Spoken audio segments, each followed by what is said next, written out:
Hey, Denny, how you doing, man?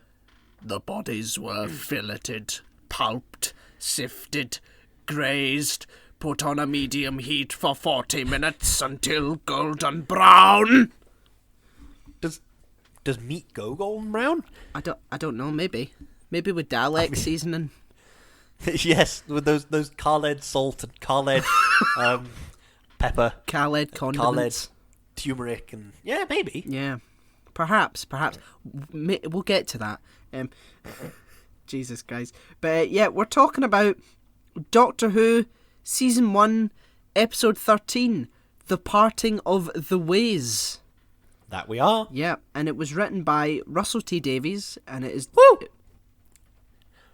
It was directed by Joe Ahern, and it's starring Christopher Eccleston, Billy Piper, John Barrowman, Joe Joyner, Noel Clarke, and Camille Kaduri. Indeed it was. Yeah, so... Yeah. Do you have an opening statement? I do. Big ep. Good stuff throughout. Who doesn't love being present for the unfolding of some lore?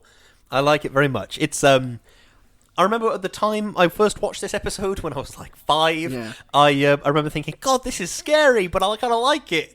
And that's the same thing I get now. It's like, God, it's kind of scary, but kind of into it in a weird way. It's like, yeah, it's kind of weird, but I like it. Yeah. I agree. The second part of the season finale that contains so much death, especially for a kids' TV show. Not to mention, we get our first regeneration in New Who. Tears flowing! Oh, yeah. Cheeky bit of crying. What's not to love about a cheeky bit of crying, eh? So much. Well, ain't that right? I've got a question to get us started off. Go on. What does the Emperor use his little arms for? Because we don't see him use them. They just kind of hover there. What are they for? I thought that... Because he's a squid in a tank. Yeah. And he's got some little arms. What the fuck's going on with them? I thought maybe like scientific sort of instruments. Or maybe guns or something like that. Yeah. Are you searching? Maybe. No, sorry, I was looking... Yes, I am searching. What does the Dalek Emperor... What? Right. What does the Dalek Emperor... Use his little arms for? The manipulator arm is generally used to open doors and pick up objects, but it can also be used as well. Oh, I think that's the toilet plunger. No. Dalek weapons. It's not. I don't want any of this shit. They look similar to the Dalek claws, which are apparently used to operate controls. Yeah, that's the. Yeah. I thought they were little guns. Yeah. As well. Little. They might be little guns. Pew, this pew. is true. Yeah. Pew pew. I've got a model of the Emperor. Oh, do you? Yeah. Has he got little arms and all? He does have little arms, yeah. Oh, that's brilliant. Yeah. What does he do with his little arms, the little figurine? What does he do with them? He's a fucking inanimate object, Lewis. Would it? Danny, we've both watched Toy Story. Come on. What does he do with them when you're not there? I don't know. I'd need to ask him. Do you know what they're for? They're for cooking human beings. Well, yeah. We finally get some use out of the Daleks. He uses the exterminator gun as a whisk. He uses those little arms as tongs, ya bass. Yeah. He's got like a little barbecue that they wheel out and put in front of Yeah, him. that's... He's like, there reaches down and grabs the human and flips him. And, yeah. He's the Dalek Gordon Ramsay. That's what he is. Is he now? So do you think that Gordon Ramsay considers himself the God Emperor of celebrity chefs? I bet he fucking does. He reminds me of... I don't know if you've seen The Boys, but he reminds me of Homelander. I have not seen The Boys. I've been meaning to, though I do know who Homelander is. We need to watch that's what we need to review. We need to review The Boys. The Boys is fucking amazing. But anyway, the character development for the Emperor is also amazing. The fact that he just goes mad and just says, "Yeah, I'm a god now." Yeah, that's true. It's I can understand that he might be a bit insane, but Daleks were always kind of insane. Yeah, do you know what I mean? yeah. They started out crazy. So is he just gone double crazy? He's crazy squared? Yeah. And Russell T Davies still doing interesting things with the Daleks. Like, they're self-loathing now. So they're not just any old Dalek, they hate themselves as well as everyone else, which is kind of fucked.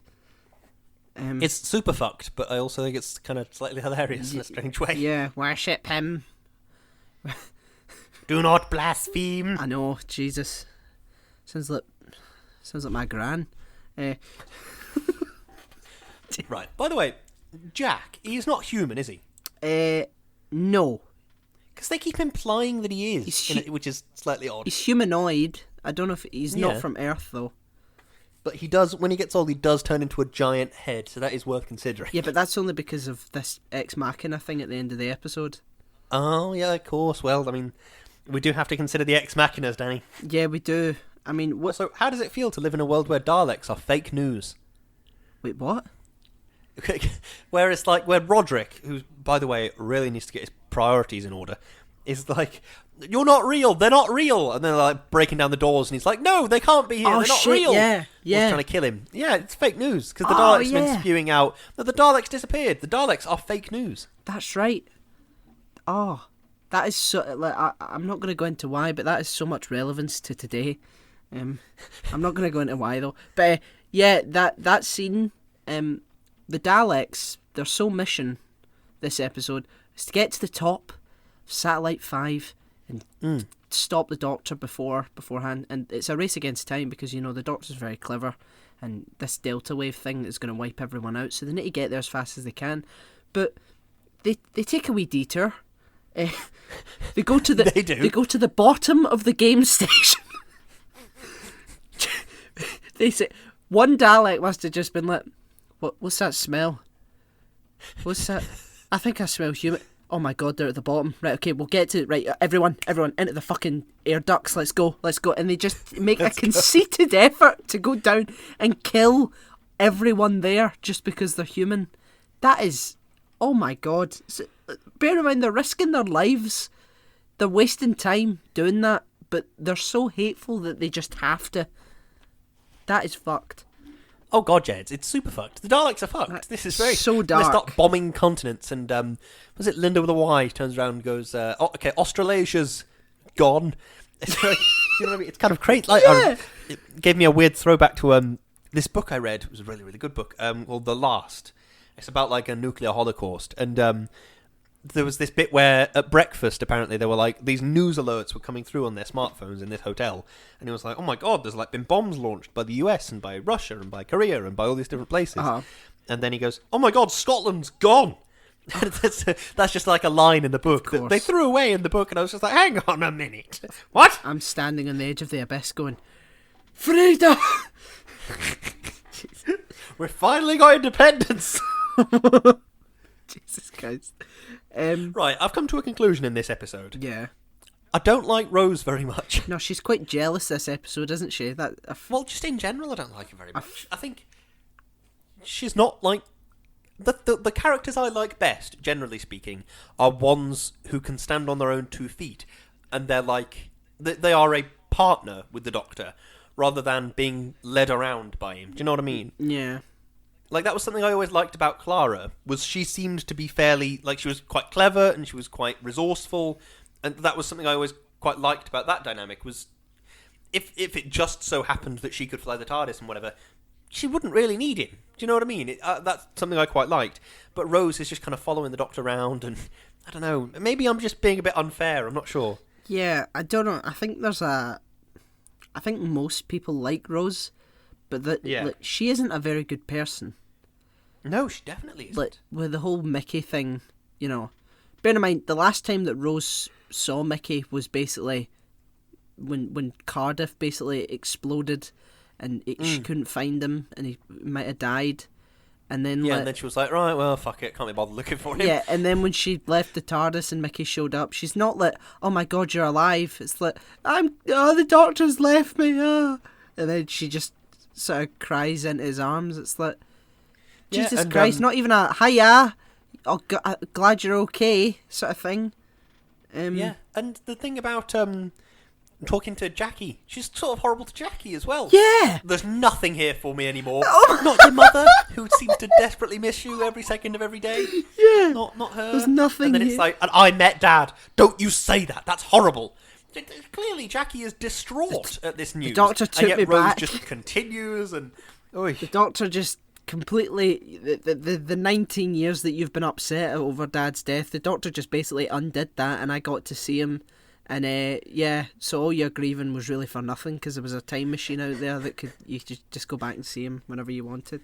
But Holy shit, yeah. I don't think she's a very good person. And the moment that the Doctor pays attention to another blonde woman, she's just like... You could just see her face, just this absolute disdain on her face. And yet, you know, she'll happily roam around Cardiff with Mickey. It's like... There's too many contradictions. You know, I don't think she's very consistent in her motivations. Yeah, I know exactly what you mean. Yeah, you're completely right. And I mean, Mickey gets done dirty by the show. Oh, he very so much. does. He's such a decent person, and yet he's. Although he did say, "Well, it's just words," which is the kind of thing that annoys me. But you know, it was a bit of a strange line. I think Bad Wolf. There's like it's written everywhere in my life, you know. But it's just words. It doesn't mean anything. Yeah. Yeah, but it's just words. So's everything. So's you're under arrest. That's just words. Yeah. Well, but does that mean it doesn't mean it? Anyway, that's Wow. That's clearly a slight weird trigger for me. But we can move past that one gently. Yeah. I like the fact that they've developed Captain Jack. He's no longer just a con man who would run away. He actually just basically gives his own life to make sure that the Doctor does this thing, which is kind of... Yeah, and I was much better off being a coward. That line, I really like that. Yeah. Oh, I like Captain Jack.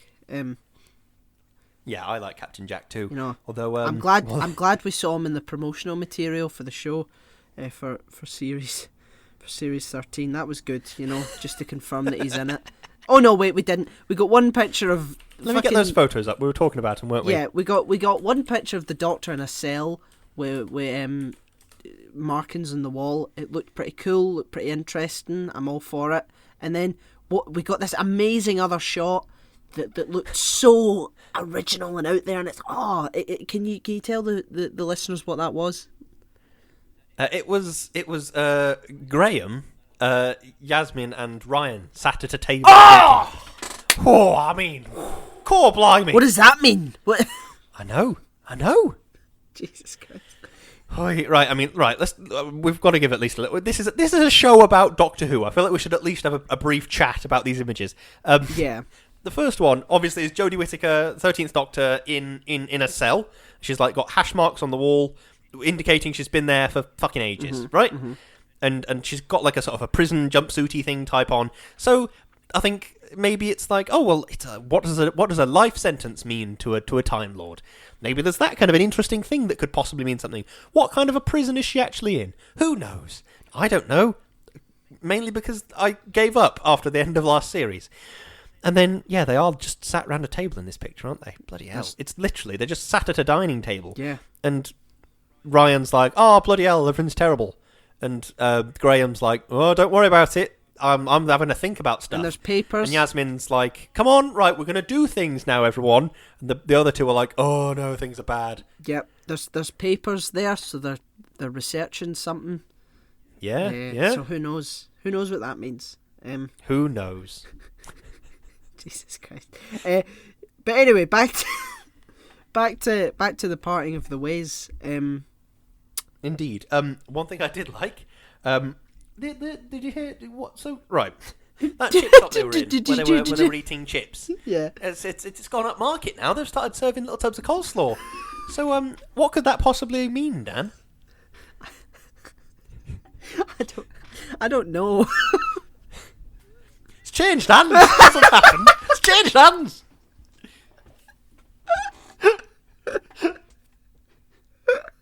Oh, for God's sake. That really tickled me because we'd just recorded like the previous day or something and I was watching this bit of Doctor Who and I was like, it's changed hands! It's changed hands! Oh my God! John Daniel, it's changed hands.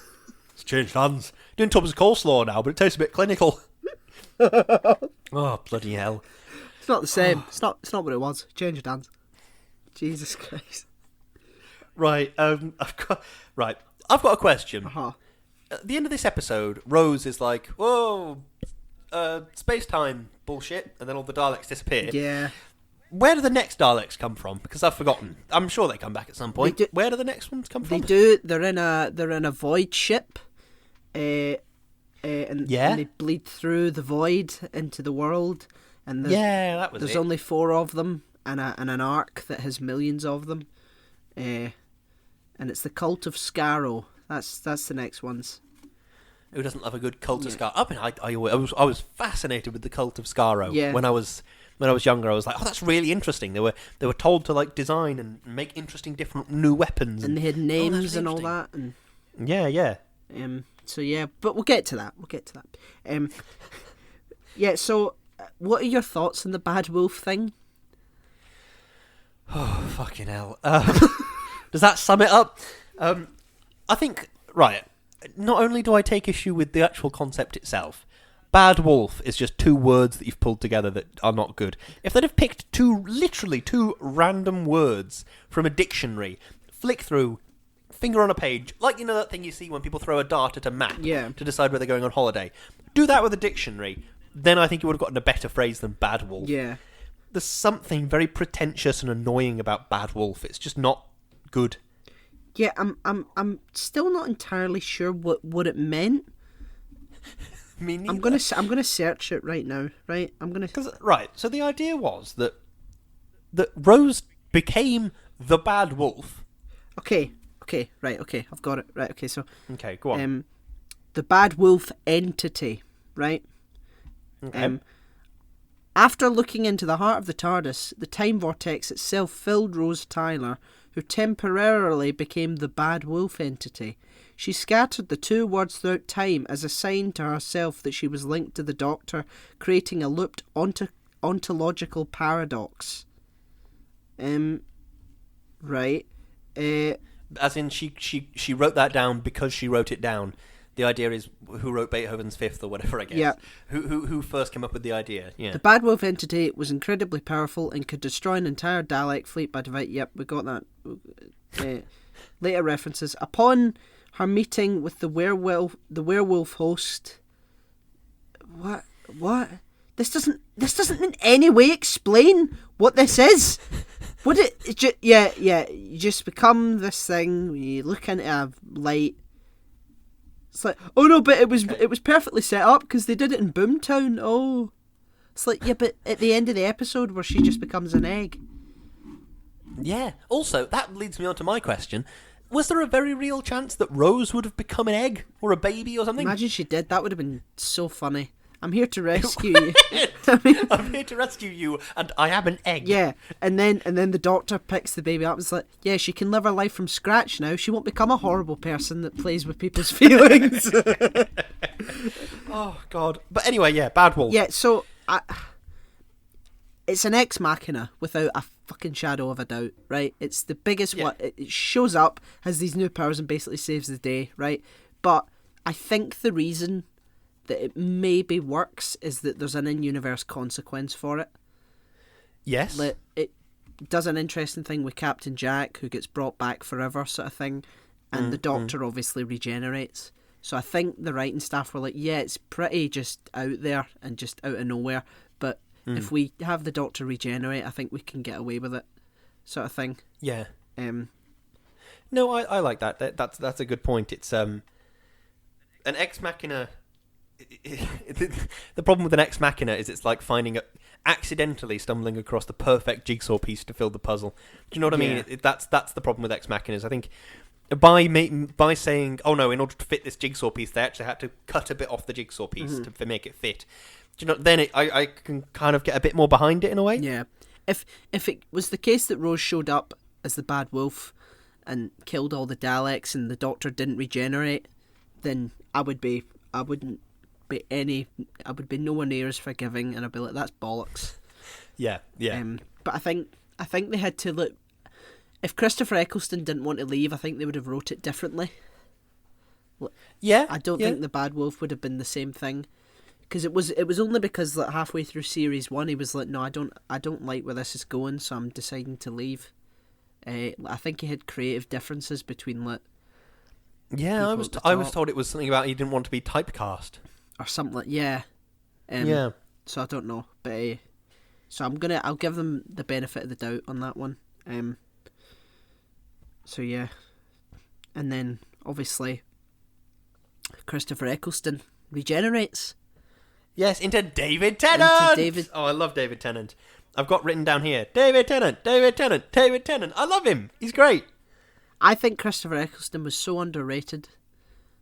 Yeah, underrated, but I do prefer David Tennant. Yeah, you had longer time with him. You know, you only had a season with Eccleston. Yeah, I suppose that's true. And I think he had the hardest job. Yeah, he had to sort of steer it right from the get-go, sort of thing. It already had momentum when David Tennant turned up. Yeah, and it's like the first season of a Doctor, and then they just regenerate. It's like, fuck it, that's never happened before, like ever. So that's true, actually. Yeah. And another thing, Christopher Eccleston's Doctor might be the only one with like an actual cohesive arc. It's like he's a changed man by the end of the series. He's not as angry anymore. Actually. Yeah. I don't know what the Doctor's arc, David Tennant's arc is. He loses Rose, maybe. Yeah, and then he sort of, I think, for me, right, I'm sure we'll talk about this in extreme depth going forward, but yeah. For me, David Tennant's arc was always that he wanted to be a human. In some way, Yeah. he wanted to live that human life, and he wanted to live with Rose, or to live just a normal life is what he wanted. I think his arc was realising that he didn't need to do that in order to love the people around him. I think that was the arc, from my point of view. That's a good point. But his speech, Christopher Eccleston's speech, like he went out with a big smile, and I wasn't as I don't think I really cared at the beginning of the show because I was a kid and I didn't get enough time with him. But then when I rewatched it, I was like, holy shit. Yeah. Rewatching it for this, I was like, wow, he's actually really good, and I think he just sort of got glossed over a wee bit. Yeah, I think he does get. He is underrated generally. I think the thing that doesn't quite do it for me is Christopher Eccleston struggles to play the sort of excited, happy bits. Yeah. Like, I think that was exemplified in The Doctor Dances, when he's like dancing and he's really happy at the end of the episode. It's like, yeah, you can smile as much as you like, but there's something about it I don't quite believe it in a way. Yeah. Does that make sense? Yeah, that makes sense. I mean, I'm being a bit cruel at this point. Christ knows I am not as good an actor as him. But like, I think that was my sort of struggle with Christopher Eccleston, is that yes, he does. I think a prime example of his work is in Dalek. Yes. And that absolutely brilliant sort of arc, just in that one 40-minute long episode, it was really, really great. I agree. But also, I just don't. I don't. He's not as convincing in the happy, excitable nature as some of the other Doctors are. I'm not sure. No.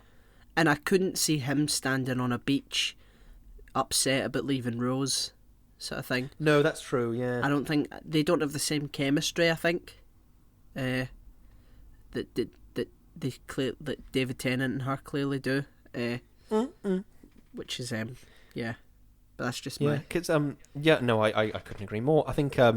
that's something I do admire about all the Doctors we've sort of had in New Who, is they have had not necessarily sort of well-defined arcs, but they have all had arcs in a way. Yeah. Christopher Eccleston obviously had a very good, well-defined arc, but then David Tennant, we had sort of... He started out being a bit more fun-loving and excitable, and then he sort of became a bit more sort of like that Time Lord Victorious, that whole thing of like, I am not just a survivor, I'm a winner, and that whole really terrifying sort of stretch for a bit. Do you know what I mean? And then Matt Smith, again, he started out cool, as like, sort of... I'm just really cool and weird, and this is great. Yeah, I move about really weirdly, and I'm a sort of space uncle sort of thing. Yeah, and then he he becomes that sort of... He becomes embittered by the world around him, and he's like, oh, right, I've decided I don't want to die. I want to talk to the Daleks, and I want to talk to the Silence, and I want to do this, and I want to... And, I mean, I love Peter Capaldi, he's great. Yeah. I don't think we've quite seen it from Jodie Whittaker yet. We've only had 2 seasons. I suppose it's the sort of thing you only really see when you look back on an entire sort of tenure, when you look back on that. That's true, because I didn't like Matt Smith at the beginning, and I didn't like him for the majority of the and then I sort of rewatched it and I was like, yeah, he's pretty good. Yeah, it's when he becomes more sort of dark. That's when I quite like Matt Smith. Yeah. When he's balancing between that sort of darkness that's inherent in the Doctor and that sort of fun-loving 11th Doctor, the kind of guy you can imagine making like balloon animals and stuff. Do you know what I mean? Yeah. No, I agree. But yeah. I've got to say, see the android? Yes. That shoots the Daleks, all 3 of them. Don't they just go back to their ship? Oh, yeah. Yeah, that's a really good point. It's like, What was the point of that? it's like 495 should be good. I like 495. It's like it's like they just oh fuck, I've been beamed back to the shit. All right, okay, let's go back out there, guys. Let's try again. It's like what? I suppose it's not like Daleks aren't going to get demoralised, are they? No, they're just good. Yeah, that's true. But they might get a bit sick of it. It's like, okay, this is the third time I've been sent back to this fucking ship. I'm gonna fucking kill someone. That's yeah. But yeah, that was just a wee note that completely came out of left field. By the way, did you kind of expect Jack to try and punch a Dalek? Yeah, I thought he was just gonna. Fucking go for one. Start twatting him, but it's like he's got his big gun and then he runs out of bullets and throws that on the floor. Gets out his little gun and runs out of bullets, throws that on the floor. I really genuinely expected him to punch a Dalek. Come here, you dick! Yeah, exactly. The thing is, I would think that would be hilarious if that worked. Because they have that force field, don't they? And then, but like they imply that if you just sort of slowly approach a Dalek, you can touch it. So could you just reach up to it and just yank the eye stalk off? It'd be brilliant if he just tore the helmet off, pulled out the operator inside, and just beat the fuck out of the guy who was moving the Dalek. It's like, you fucking Dalek piece of shit! It's like, stop, cut, John, what are you doing? Ah, fucking he killed Rose, the bastard. Little do we know that John's actually a method actor and he's just beating the shit out of all these blokes in Cybermen costumes. They go, no, John, mate, it's me. Shut up, you're a Cyberman. You're a scourge in the universe. Jesus Christ. But yeah, that would be great. Anyway. Please do that right. For series 13. Oh my god, I would kill to see somebody punch a Cyberman or a Dalek or something. So would John. I want it to be Captain Jack. So would John. Yes, so he would. Right. I don't like Rose Tyler, but I do like Jackie. I think Jackie's a very good character. Yeah, I like Jackie. She's funny. She's interesting. Camille Kaduri is like just a very good actor in general. Yeah. I'm like, at no point do I question that that's what she is. Yeah. Do you know what I mean? I think that's the mark of a good actor. Is at no point do I go, oh yes, they're an actor. It's like, oh yes, she is Jackie. Yeah. At no point do I question that. Yeah. You know, I think we're very harsh on Rose on this show for a good few reasons. And I was thinking about it. It's like Rose, before she met the Doctor, she worked in a shop. Yeah. I doubt it was probably a very rewarding experience as someone who works in a shop, who knows how utterly disgusting it is, you know, to go in, do the daily grind, day in, day out. So maybe if you were offered to go into time and space, you wouldn't then want anything to do with the life that you had before, sort of thing. Mm-hmm. And a sort of traumatic sort of that life is so horrible, this one is so good, I don't want anything to do with it at all. And maybe that's why she treats Mickey and her mum so just so coldly and distantly. It's like any attempt to try and go back to that life must be just halted, you know? Yeah, I mean that does scan. It makes sense. It's just also, it doesn't make her a good person. No, it doesn't. You know what I mean? It doesn't. I think I think this is something that you and I have talked about before. I think you don't have to be a good person to be a good character. Like the prime example is Andrew Scott's performance as Moriarty. Terrible person, but such a joy to watch on the screen. Definitely. Such a brilliant, compelling character, brilliantly and compellingly acted. Yeah.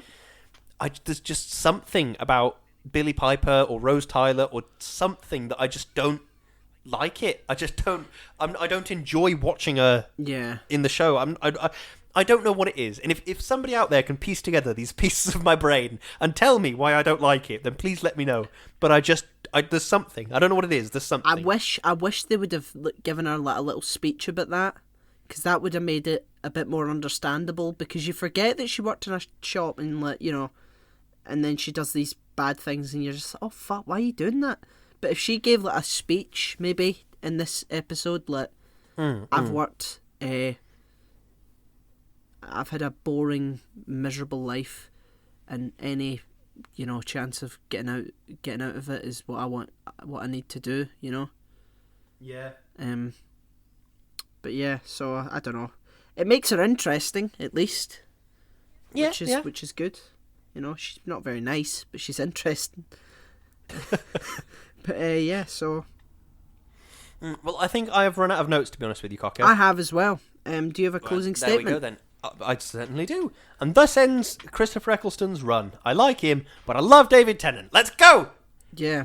I want to see David Tennant in a dressing gown with an orange. I want that. Let's have a go. It's a Satsuma, Lewis, for fuck's sake. Oh, for fuck's sake. Right.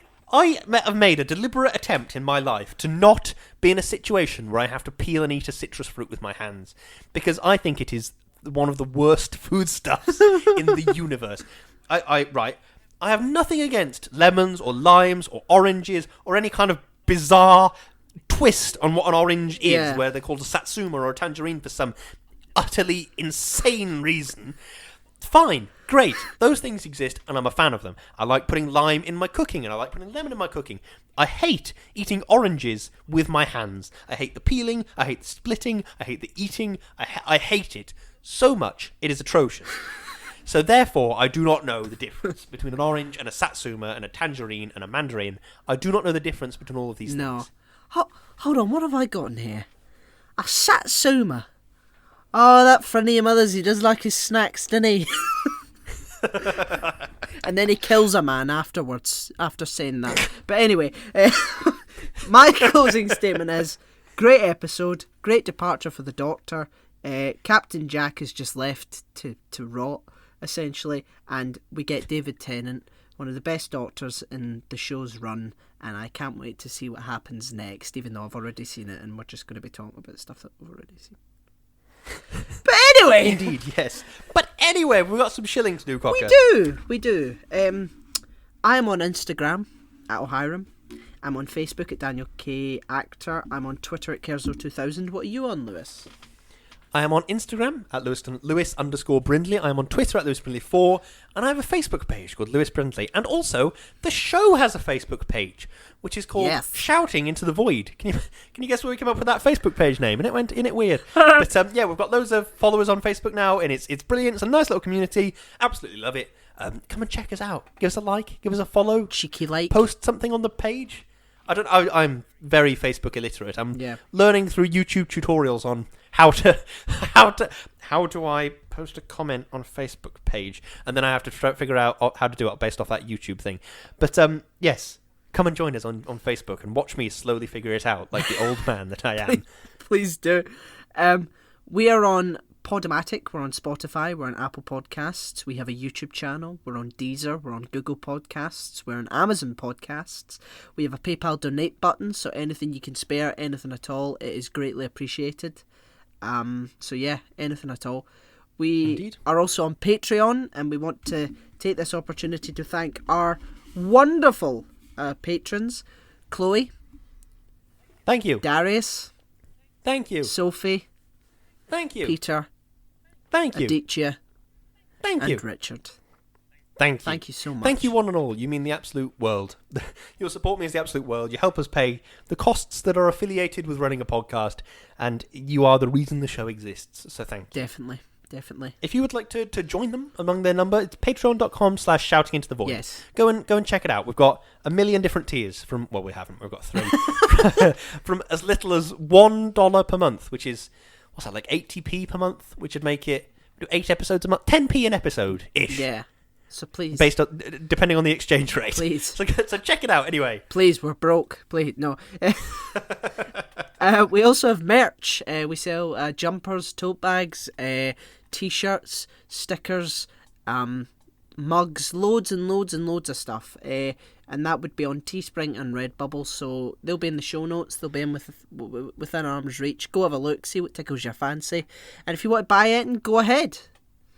Yeah, go crazy. We're not going to stop you. No. We've got loads of things that we're selling. We like them all, and we hope you like them too. Definitely. And last but not least, we are partnered with a amazing company called Number 12 Crochet Avenue, and Lewis has some all true, excellent things to say about it. So please, Lewis, on you go. Indeed I do. Number 12 Crochet Avenue is a business run by my amazing wife in which she crochets and she's really good at it. The Instagram that she runs is at number 12 Crochet Avenue. The Instagram is Chef's Kiss, beautiful, and so are the products that she makes. Go and check it out. She sells absolutely amazing stuff. She sells them to order and she sells them not to order. That's a strange way of saying that she sells things, but she does sell things. So make sure to go and check it out. It's at number 12 Crochet Avenue. Go and take a look. Thank you. Yes. Well, wow, that's season 1. It is season 1. Doctor Who. Yeah, we've made it. Only 11 more to go. No, so yeah, the next episode I believe is called The Christmas Invasion. Yes, David Tennant has a Satsuma. That's right, a Satsuma. So yeah, so please tune in for that, and we'll see you, hear you, Delta wave you into oblivion next time. Indeed we will, although I would just quickly like to say, because this episode comes out before The Void, we're taking a break next week, so we'll be back the week after. So please don't send us hate mail and think that your podcast player is broken. It isn't. We're just taking a break. But yes, we will be back with David Tennant and his Satsuma. Yeah, so we won't be there next Friday, but the Friday after that we'll be back. Yes. Yeah. Thank you very much for listening anyway. We will Delta wave you into oblivion whenever we see you next. Yes.